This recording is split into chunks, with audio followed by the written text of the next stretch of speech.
We have our first caller has said that this is the last time they're calling in. Oh. And I know we've had a bit of a roller coaster with this person.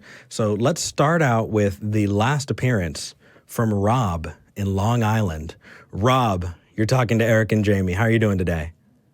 How you doing, Mr. Murphy? How you doing, Mr. Boone? Hey, brother. I feel marvelous and all but invincible. It has been an amazing weekend. Mm-hmm. Yeah. It's beautiful here, too. Good. Glad to hear it. So, Rob, you said this is going to be the last time that you call in. You have one more topic that you want to share? Yeah. We went through all the teachings to give you, all the miracles. That we talked about there's no evidence for. Yeah, and a question. Yeah, when did you, in your life as, I assume you were both Christians at one time, when did you stop believing in the miracles? Was it you never believed in them, or at some point, and I'm really talking basically, more toward the New Testament than the Old Testament? Yeah, so what I will say is that the miracles were never a significant portion of my faith or my relationship with God or my church activities. So I didn't really think about them, and then when I deconverted, I definitely didn't believe them. So I suppose then. Yeah, for me. And how about you, Mr. Murphy? Well, I really walked away from religion in my early 20s, but it took a long time. And at first, I thought there was no reason for me not to think that miracles happened, because everywhere I went, everyone I spoke to in my church, they all said that miracles happened. But I kind of had these questions about how come they would happen sometimes and not others. And then eventually I thought, well, maybe I'm just in the wrong church. Maybe miracles happen elsewhere. And I wound up leaving the church, but I didn't stop believing. I just thought that, I hadn't found the right one. But over time, through investigation and really looking into it, I came to the conclusion that there's no evidence to support there ever having been any miracles. And so at that point, I put it down and I moved on.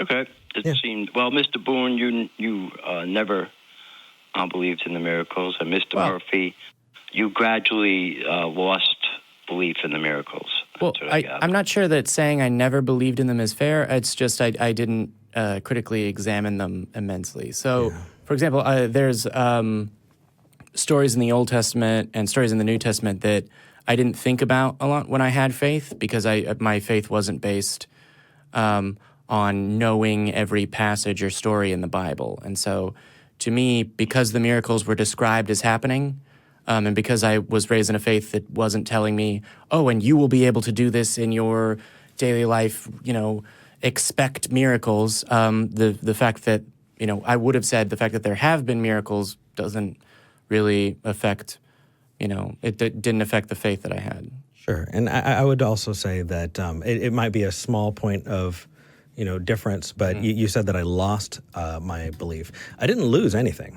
I gained more information, and gaining that additional information is what informed me on what happened better. Yeah, Mr. Boone, excuse me, Mr. Murphy, I feel the same way. Knock and ye shall, knock and it'll be answered. Same in way as you do. You knocked with a question. I prayed on it, and the answer came back. But you have to remember, that was over 30 years of gathering information. Your group just happened to come along at the right time. So actually, it's just going through old dissertations of what the Bible was about in the book of Revelation, in my case. Why would you go about it that way? I mean, it feels like, that appears to me to be the exact definition of a confirmation bias. Looking for specifically what you want to find the answers for, and, hand-picking whatever information backs up your conclusion. That, other people don't do that. Scientists don't do that. I try not to do that in my everyday life. Most of the people that I meet and spend time around, we want to know what's true instead of trying to back up what we already think is true. Mr. Murphy, I have an assumption that you don't think I have any outside knowledge of anything else but this. And like anything else in life, you have to be a master of a few things. I don't think that you... sorry, go ahead. Excuse me, Mr. Yeah, go ahead. Excuse me, Mr. Boone. And if you look into the book of Revelations, the scrolls are there. I was allowed to open them just for this specific reason in time and history where faith and social society is having a lot of problems. I'm reading a book right now. Have you ever heard of, where is she? Madeline Levine, The Price of Privilege. Yeah. How parental pressure and material advantage are creating a generation of disconnected and unhappy kids. When I grew up, children weren't cutting. Nobody was cutting themselves. This is a phenomenon that's occurred in the last... Rob, that's actually factually untrue. Yeah. What? It's a bit like saying, there was less domestic violence in the 50s. No, there was less reports of domestic violence, and I'm willing to say, that. And I'm willing to say, you heard about it less, but that doesn't mean it wasn't there. Yeah, tracking through the history of mental health. I'm sorry. Hold on. Mr. Boone, I just finished a book called I Never Made It by Jackie Robinson. He was the first black Major League baseball player. Are you aware of it? You know how many churches in that book supported the civil rights movement? Who cares? I don't see one word that says the atheistic group of New Jersey. Oh, hold on, Rob. Anything. This goes back to your first call. This goes back to your first call when I said, hey, if I do good things for people, that means that I am God, right? All right. We finally reached to the point, right? Mr. Boone and Mr. Murphy, we could tie everything in. That's good. Rob. Where you say you are God. No, that Rob. Works. That works. No, Are you selectively listening? I'll say it again. No. Okay, I'll say it again then. If I do good things for people, according to the logic you just gave me, then I could assert whatever religious or whatever idea I want, and that would make it more true, right? You gave evidence and said, hey, I have evidence of churches helping with, in the past when it came to discrimination, right? So I can protect people against discrimination, which I work very hard to do. And if I'm using your logic, then I can state whatever I want, and it would be true as well. Do you get that? Yes, I do. So why are you using that logic? No, hold on. It drives me nuts. Mr. Murphy, I'm using scientific analysis. No, that is... You don't get to use that word. That is our word. No, hold on. It's God's word, too. Okay. God's word. Okay. It just couldn't be used the thousands of years ago because the level of our knowledge wasn't there yet. So do you understand that principle? There's so many responses to give right now. One being that if God was guiding humans, then that's where he was guiding them to. But to your statement about, how many atheist groups were there supporting the civil rights movement, look at how many churches supported the civil rights movement. Let's not forget that the KKK is a religious organization, and let's not forget that religious organizations opposed the civil rights movement, and let's not forget that the entire basis for the reasons for secession for the Confederacy were religious and related to slavery, and that tradition has continued since then. It's diminished. Mr. Boone, I would like to move humankind and good. I know that you would like to steer away from it, and I'm willing to have that be the last word said on it. Okay, very good. Yeah. I agree. I mean, we can't call it a draw because, once again, you told me that the tools I used of history weren't proficient, but yours academically seemed to be. But we'll stay away from that. Once again, scientific analysis. Everything that God put in the Bible that we weren't supposed to do was for a reason that it's in our genetic makeup. You've called about that as well. And in that call, so we talked about the differences. Whole theory of No. Mr. Murphy, we took away the word morality because it seems like such a big debate with you guys. No, I actually heard, Mr. Murphy, I heard somebody trying to debate, is rape a morality on your show? What? I listened intently, but just the point that the whole debate came out, I had a laugh. Well, that's good. Is that where the psychodynamics of conversation is? No, Rob. Once again, we're talking about scientific analysis. I don't. Hold on, Not Rob. morality. No, we're going to stop here. Yeah. Because Go ahead, you, Mr. you threw some flack out, and we're not going to let you just throw shit out everywhere and then us not talk about it, right? Go So ahead. the last time when you called about that topic, we went over and actually gave you our best definitions and went over what ethics and morality are, how we can trace it back to our genetics, how our society grows and how it benefits by propping things up, how we empathize on a physiological level. And then the fact is, we actually gave evidence. All you have done is said, yeah, no, but it's not true. Or you've said, no, I don't like it enough. This is what I like. But you actually haven't given any supporting evidence for yours. All you've done is tear down what you think are problems in ours.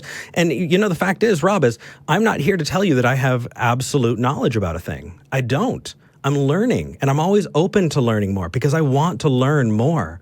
But it feels like what you're doing here is you're taking that as weakness. That's strength, Rob. When you want to know more about the world and you're willing to have the humility to say, I don't know, that's when you move forward. So why do you keep portraying that as weakness? Excuse me, Mr. Murphy. Sometimes in history, as you all know, things move forward in the right direction. Did you research complex separation anxiety disorder, which causes borderline personality disorders? Okay. Since we talked last. So BPD is a complex issue that is not summed up in that response. And it's one that I would say I am absolutely unqualified to talk about.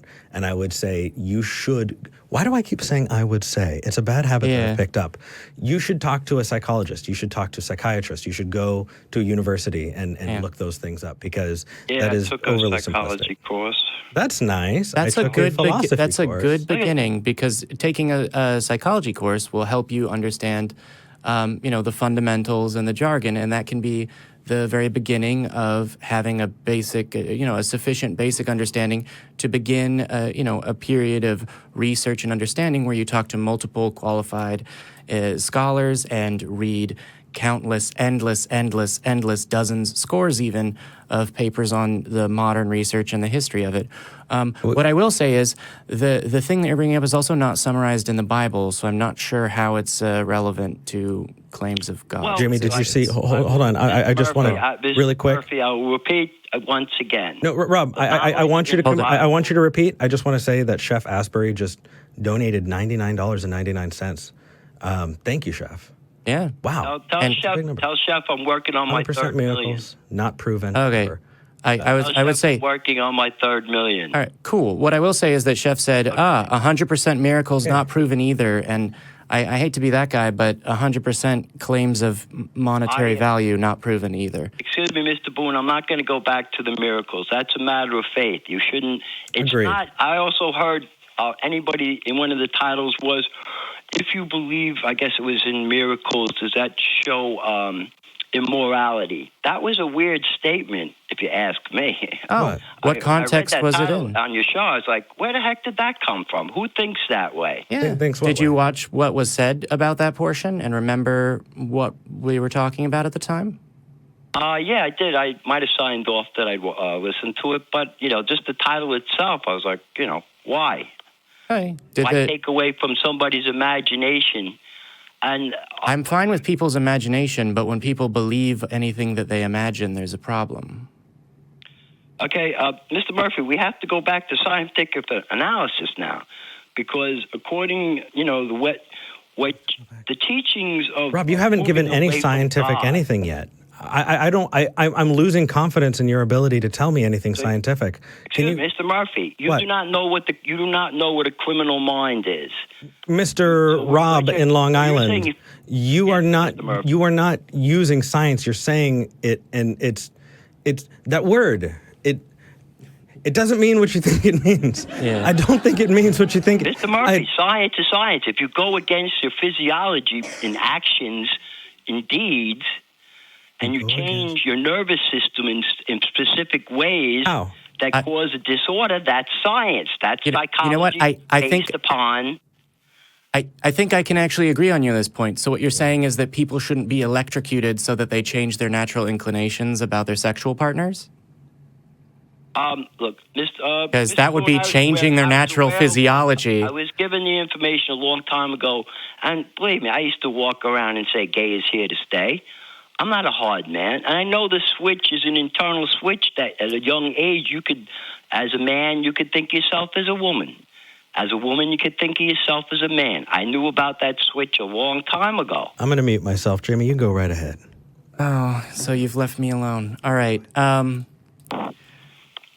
I also believe that sexual orientation and gender identity are psychological factors determined by the brain and its resulting processes, which we call the mind. I'll agree with that. I'm also happy to avoid the details of that in this particular phone call. Yeah. I understand it's a personal thing, Mr. Boone. I have a lot of friends. I'm just saying, through the years. As much as someone asks me my gender identity, which I don't personally place that much importance on, I would answer that I am a man. And, depending on how well you play your cards, you might be able to do an analysis of my physiology and to whether or not to confirm that's correct. Or a person might. I don't think we've got a chance. No, it's not. It's not necessary. In the portrayal that you've had against legitimizing that the church has been a bad institution is how they've harmed the gay community through the centuries. And we are now at present day, and all I can quote you is a philosophy that what good are laws without judges? And what good are judges without police? Do you think we need a complete justice system? Yeah, I agree. Do you think we don't have judges? Centuries ago, it wouldn't matter if God had intervened and said, "No, don't think about being gay. Don't go that way." You still would have had a secular community that would have harassed you. Wait. And wow. Hold on. Let Jamie talk. So what you're saying is the reason that people that are opposed to LGBTQ rights, you're saying that the reason that they're opposed is dependent on a God? Or you're saying, no, whether or not God affects human minds, this is the way that humans would behave? Yes. Okay, so to be clear, are there humans that are not affected by God? I've been hit on by gay men. I hope that no one has been more aggressive than you're comfortable with. But the question that I'm asking is, it's not intimacy at all. It's an aggressive one-night stand.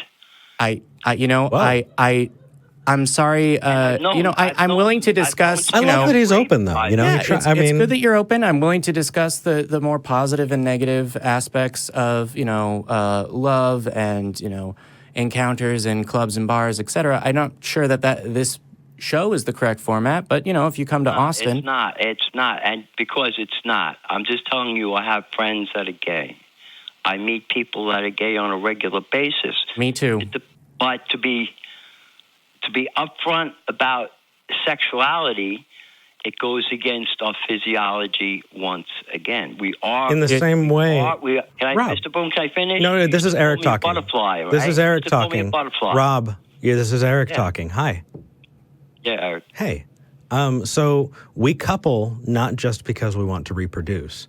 If that was true, then it would also be true that people who are infertile would be against their. Do you see that there are so many examples that would prove that point is not true? And on top of that, so I'm a heterosexual male, and we're lacking representation. But sorry, I'm a heterosexual male, and yet I am actively choosing not to reproduce. I want to adopt. And that way, that's a nice thing. Well, thank you, brother. I appreciate that. Not talking about the reproduction. Okay, so then what are you talking about? Sexuality. when we're talking about intimacy, and Mr. Murphy, I'm going to say, you used to call me a butterfly. Mankind and womankind are like butterflies. We are the most distinct species out there. Physiologically, we have a lot of all our characteristics are there when we were conceived, and that is not going to change because of social changing. It's not going to change. So what you're saying is, if you were to learn that there were a genetic component or a natural component to homosexuality or same-sex coupling, you would then accept that, no, it shouldn't be tried. We shouldn't try and change it, given that it's natural. If you were to learn that that was natural, would that be a conclusion that you come to? I'm sorry, Mr. Boone. I did say it was natural. I was giving you the explanation that because it is a switch. It's a mental switch as much as a physical. You switch mentally when you're young, that idea and thought, it becomes a physiology. But I'm also adding it, the reason that text was put in there was to keep people away from the practice, because no matter how hard you tried in society, especially thousands of years ago, you would have been persecuted worse. There are ancient societies that were accepting of same-sex couples. There are many Native American societies that were accepting of same-sex couples as well. It's interesting that you point to the fact that there was an ancient society that had this particular fault that they got and enforced through their theology. And I would say, yeah, their theology definitely contributed to this stoning of people based on whom they had sex with consensually. And I think that's wrong. But when you talk about, it's a switch, I would probably describe it more as a spectrum, and that human interactions and intimacy and sexuality are very complicated. And trying to summarize them as, there's definitely a black and white binary for this and a binary for that, and God has told me the correct answer, and I'm going to enforce that on other people's lives, either socially or through legislation or in some other way that I happen not to have mentioned or thought of in this particular moment, I think would be wrong and oppressive and trending authoritarian in a way that's entirely uncomfortable for human beings that want to be free. Mr. Murphy, I will the softest critique I can offer. I will insist that everything that the morality of the Bible, and the word morality was never used in the Bible one time. Yeah, you talked about English that on an language was never used in the Bible. It feels like this is like a best of, kind of clip episode, bringing all these different things up. I mean, if this is really his last call, that might. Well, yeah. So kind of wrapping through though. You said, hold on, Rob. You said that it was a good thing for discrimination against gay people, so that it would protect them from getting killed. How do you think gay people? Do you think a gay person and a gay person get together and have a gay baby, and then it just moves that way? Like, how does that even work? Mr. Boone, this is Eric. A couple of friends, it's okay. Mr. Murphy, the couple of friends that I have that were gay, you don't want to hear how their story started. It's not a pretty one. No, because we live in a society where people rely on religion. You know what's interesting? I like that it's going to be much easier for us to do research now, because now that we know that 2 people is a sufficient random statistical sample, it'll be easy for us to do all kinds of accurate studies on everything. Snarky. Yep. No, so and so Rob, the snark begins. Rob. Mr. Murphy, Rob, or was it Mr. Boone? The butterfly, the butterfly. Yeah. Rob, my beautiful butterfly. You have spread your wings. Genetic disposition. And here's the deal, man. Society, morality can't change it. You've opened up and you've shown us that not only do you only care about reinforcing the things that you already hold true, not only have you shown that you think that things like science are things that you're doing if you just say scientifically, but I think the most damning evidence, the most damning thing, is that across all of these calls, you have waited your turn to talk in talking to people, in talking to us, we've been open, listening, wanting to engage and understand and grow and learn. And through this entire process, you've shown that you've not only been unwilling, but it almost appears unable. And I hope that that's not true, because I need to have that hope for society, that we can all be open to and willing to learn and grow together. And we've gotten calls about you. We've gotten messages, emails about you, people saying, well, you're never going to convince this person. And the reason, Rob, that we let you on is because you, in a nutshell, are a representation of a lot of people that I went to church with, right? Talking to you is a catharsis. It's an example of how non-religious people can put up with the ignorance that's displayed by people like you. Thank you, Mr. Murphy. Thank you. So, Rob, you just insulted just insulted me for like 30 seconds. I appreciate that, Mr. Murphy. So, Jamie, is there anything else before we close this out? But hold on a second. He's on. Hold on, Rob. You're on hold. There was a point that I had, and then we started talking about we get off topic with gay not being okay. I'm willing to take another swing and hear how the genetic and natural tendencies of butterflies necessarily reflect on the genetic and natural tendencies. We have a lot of other great callers, beings. though. Yeah, we do. We've been on this for a while. Yeah.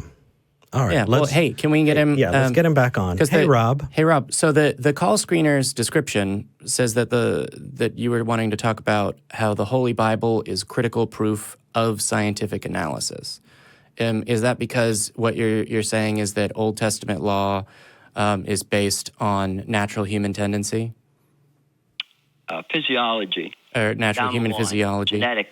Okay. DNA, so to be very clear, do you so the research is expanding, and I'm not actually sure where they are on establishing consensus yet. Sorry to the audience if you heard that. Super gross. That's all right. Okay, chill, hon. All right. I'm not sure exactly how hard the evidence on there, but there appears strong evidence that there's a strong genetic tendency for lack of a better term, homosexual behavior. Is that a premise that you're willing to accept? Yes, Mr. Boone. Okay, I really want to stay away from homosexuality because it's not an issue with me. We're talking about one partner for life. Children moving away from their parents, not respecting the parents. All these laws in the Bible, to be clear, that were put in there were because our physiology was already completely made. Thou shalt not kill. Thou shalt not steal. Thou shalt not bear false witness.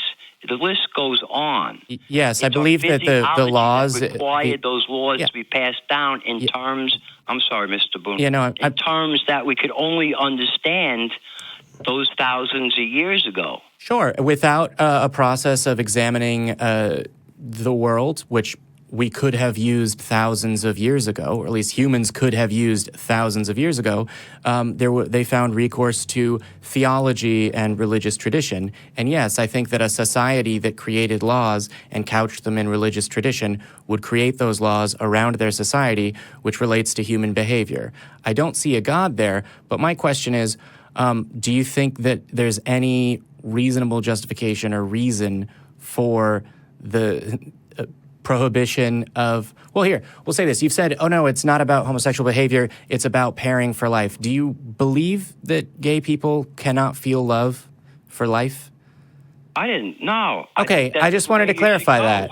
Yeah, I just wanted to clarify that before the call. That's fantastic. Okay, yeah. I'm done. Right. I'm done. Sorry, Mr. Murphy, but the final thing is... No, we actually get the final word. You don't. So, Rob, my beautiful butterfly... You should tell him he's on hold. Oh, sorry, Rob, you're on hold. Real quick, yeah. We got another thing in the live chat. This isn't about convincing Rob. It's about creating an example. It's about having that argument because not everybody's willing, able, or is in a place where they can have that argument. And so listening to that being done is the point of the call. So obviously we're not going to convince Rob. That said, hey, Rob. Yes, Mr. Murphy. I know that you said that I belittled you and shamed you, and I hope that when evidence fails, that when rational conversation appears not to get there, maybe, just maybe, we can shame you into it. That's why I did it. And I really, really hope it works. Anyway, I'm not take trying care. to shame Goodbye. Mr. Murphy. Okay. And I'm glad you weren't trying to shame him, because he feels no shame, and neither do I, and neither should anyone else who is contemplating their sexuality or has come to a conclusion that they are in love with or attracted to people of whatever sex or gender. I'm also glad that I got to clarify that last point, because I thought he was about to say, well, no, homosexuality can't produce intimacy, and then I was going to... No. Because I'm a very calm person, but eventually you can find a way to get me to... And he has in the past. You know, that was the last time we're Yeah. going to be having Rob on this show. Well, he said it was the last time he was going to call, so... But he might change his mind. It's the last time we're Yeah. going to have him on this show. And But what if he wants to talk about the I don't care. pyramids? Okay. The reason is that there are so many people who would go out of their way to try and reach these wild justifications. And unless we're willing to stand up and talk about it, unless we're willing to say, no, that's enough, unless we're willing to communicate and share and be exemplars of what and how we need to reason to get to know the world to the best of our ability, it's not going to happen. So we need to stand up. We need to do it. We need to have those conversations. And if you're not ready, if you don't know how it's going to go, hopefully this is an example, right? So that's okay. But goodbye, Rob. Goodbye. And shame. Shame on you. Shame on you for trying to co-opt years, generations of human progress. Shame on you for trying to wrap up entire groups of people in just a tiny little box so that you can pass judgment on them. Shame on you for thinking that you can come up with what history is when there's actual work to be done. We start by saying, I don't know, and that's how we get there. And shame on you for trying to say otherwise. Yeah. All right. And I do my best to avoid stereotypes, but people and their sexualities come in all shapes and all sizes of boxes. It's just that some of them have more fabulous wrapping.